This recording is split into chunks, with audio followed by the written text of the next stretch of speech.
Hey guys, it's your boy D Valo back with some more boxing. Kell Brook is not worried about his right eye and he is in his best shape mentally and physically for this fight on Saturday. Uh, Eddie Hearn has described in a recent interview that Kell Brook is in a mind frame that he's never seen. This is all business. He wants to defend his title and and show this kid from America what he's all about. He's not going down without a fight.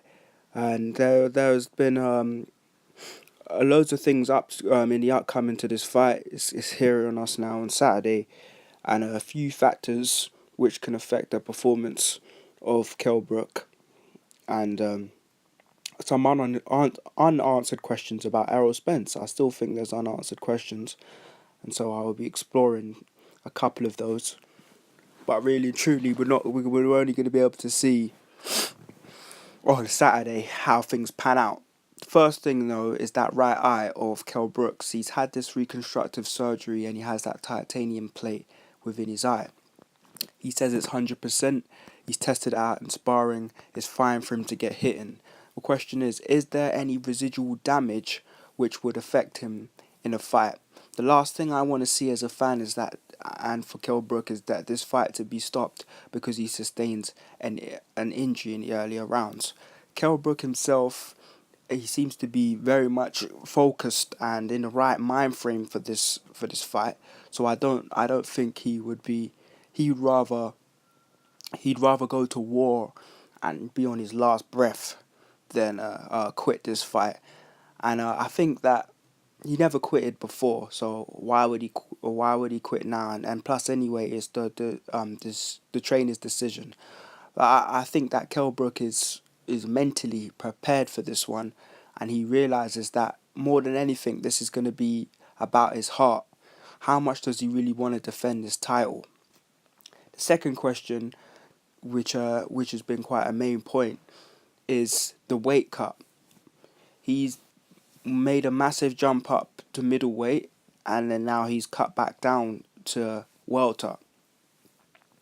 I personally think that he's done it in a very good way. He obviously has a good dietitian and a good weight plan and food nutrition, everything that you should have when doing something like that.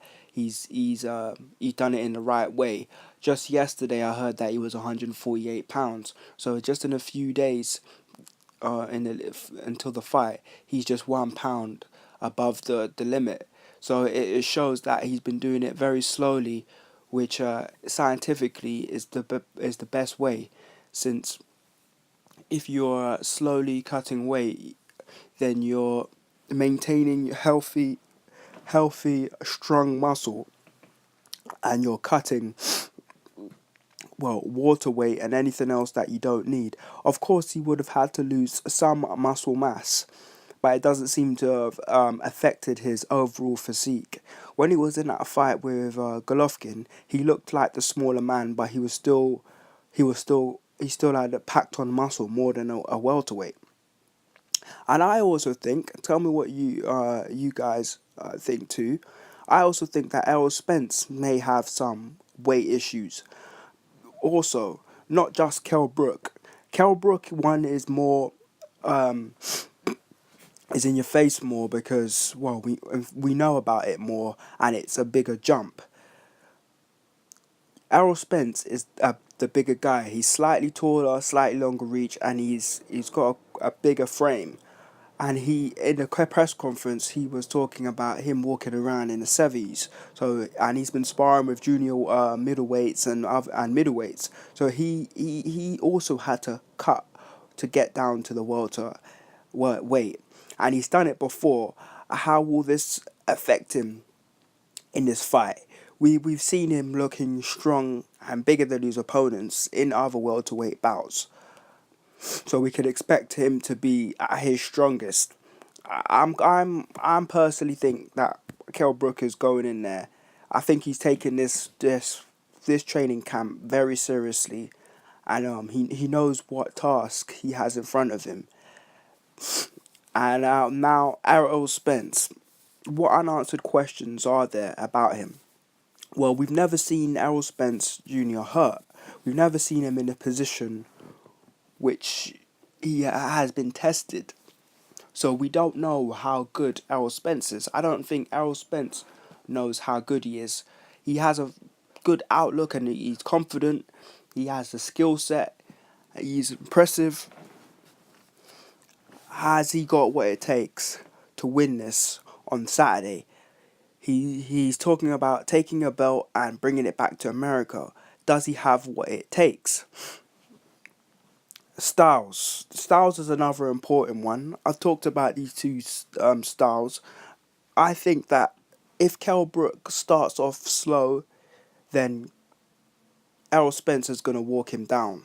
Errol Spence has a very clear game plan. He's going to be targeting the body.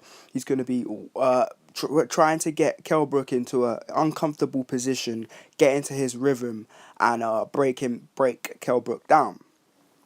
So Kell Brook from round one needs to set the pace. He needs to not allow Errol Spence to get into any kind of rhythm, and he needs to stand his ground.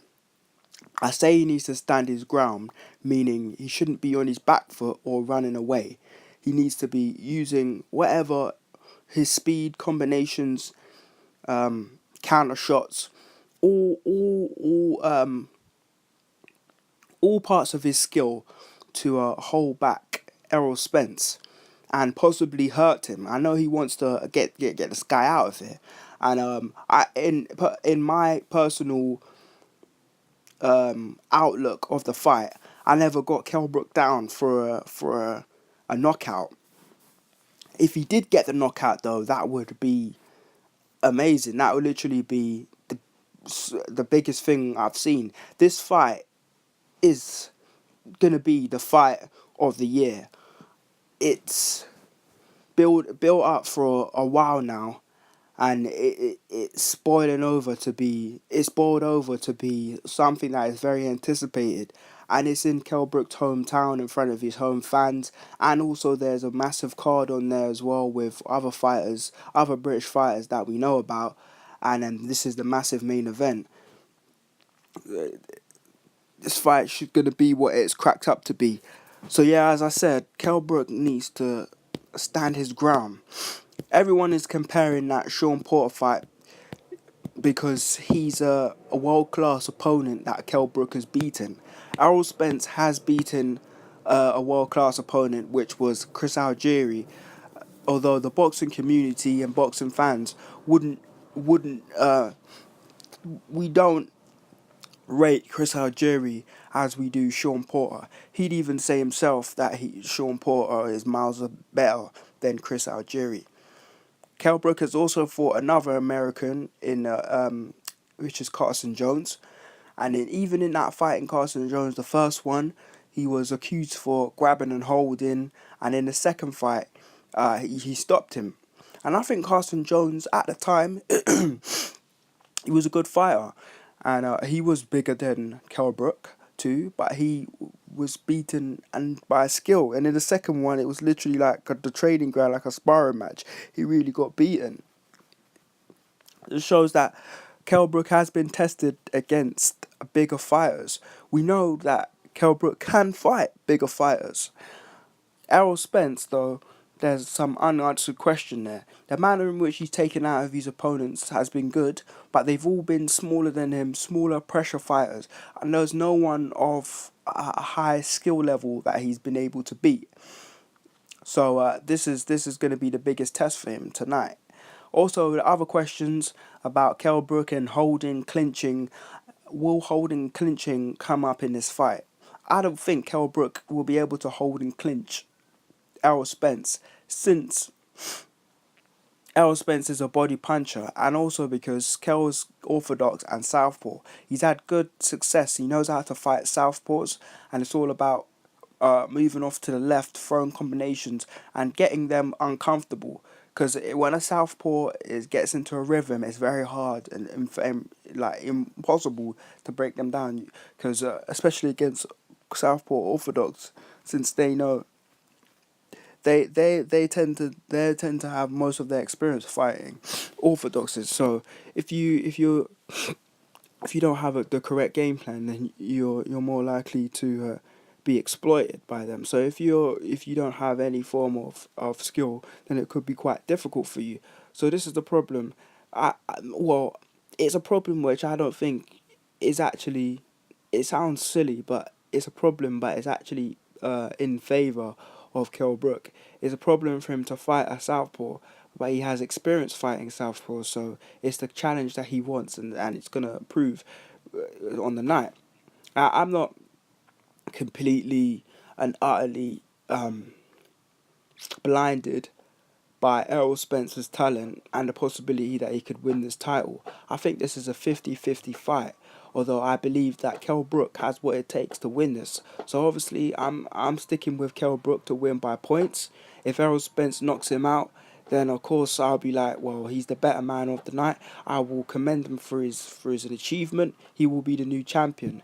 I just don't think that's gonna happen. I'm still going Kell Brook anyway. It's your boy D Valo.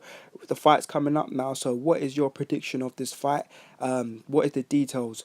If it's knockout, what round? If it's knockout, who? If you think Errol Spence is gonna knock out Kell Brook, in what round and in which way? Is it gonna be a body shot knockout or is it gonna be straight on the chin? You think either of these fighters are going to get hurt? What do you rate about Kell Brook's power? This is the one thing we haven't talked about. When mainly we talk about Kell Brook, we think of his speed, his combinations, that fight with Golovkin, and we don't really talk about his power. Carson Jones fought him and said that he's very accurate. So an accurate fighter means that you don't necessarily have to be the strongest, fastest person, but if you're accurate, you're hitting people in the right places and they feel it. And yeah, Kell Brook has had a massive career. You could say what you want about the quality of his opponents, but he's got a lot of experience. And I think this is the big fight that he needs to prove himself in the division, in the welterweight division. He's had a number of injuries which have stopped him or prolonged, actually made it harder for him to get to the top. Now he's there. You could say that he cherry picked his last three guys. He did have a massive injury, like he got stabbed. So therefore, imagine a man getting stabbed and the doctor saying that you probably never box, you're not gonna box again, you're not gonna make a full recovery, and then he's having to work and get back in the gym, and then he's had three more fights since then. So it shows you the mental capacity of this guy. He's not going down without a fight. Whatever you do to him, smash his iron, and he's coming back as a Terminator. So I can't count him out. Not one bit. Not even against Errol Spence, who I know is good. So I'm very much looking forward to this fight. May the 27th. Make sure you tune in. Drop it in the comments. What is your opinion on this, guys? It's your boy D Valor, and I'll be back with some more boxing.